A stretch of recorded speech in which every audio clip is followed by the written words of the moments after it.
नमस्कार मित्रांनो, बऱ्याच जणांना प्रश्न असतो की नवीन गाडी घेत असताना डिझेल गाडी घेतली पाहिजे का पेट्रोल गाडी घेतली पाहिजे. BS6 घेत असताना किंवा नवीन कंपनीची गाडी घेताना टाटा सियारामध्ये डिझेल घेतली पाहिजे, पेट्रोल घेतली पाहिजे किंवा CNG घेतली पाहिजे.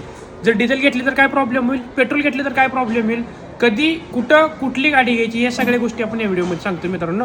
लक्षात घ्या, या ठिकाणी नवीन गाडी तुम्ही जर डिझेल घेत असेल मित्रांनो, तुमचं जर सिटीमध्ये यूज असेल तर डिझेल गाडी घेऊ नका, कारण की डिझेल गाडीमध्ये DPF असतो मित्रांनो. त्या DPFला रिजनरेशन घेण्यासाठी तुम्हाला DPFला एक टेम्परेचर जावं लागतं.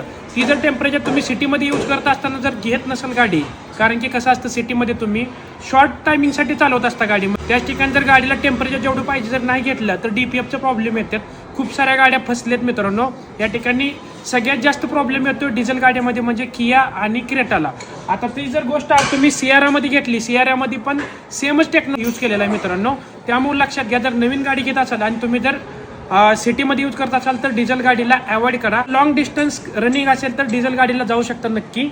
आणि तुमची जर सिटीमध्ये यूज असेल तर मित्रांनो जास्त करून तुम्ही पेट्रोल किंवा CNG गाडीला प्रिफर करा, कारण की जास्त मेंटेनन्स देणार नाही. आणि जर मित्रांनो तुमची जर डिझेल गाडी असेल, ऑलरेडी घेतली असेल, तुमचा जर DPFचा प्रॉब्लेम येत असेल तर लक्षात घ्या मित्रांनो, तिसऱ्या गेअरवरती तुम्हाला गाडी चालवायची आहे, 3000 RPM वरती ठेवायची आहे. ती प्रत्येकी 10 ते 15 किलोमीटर चालवायचे मित्रांनो.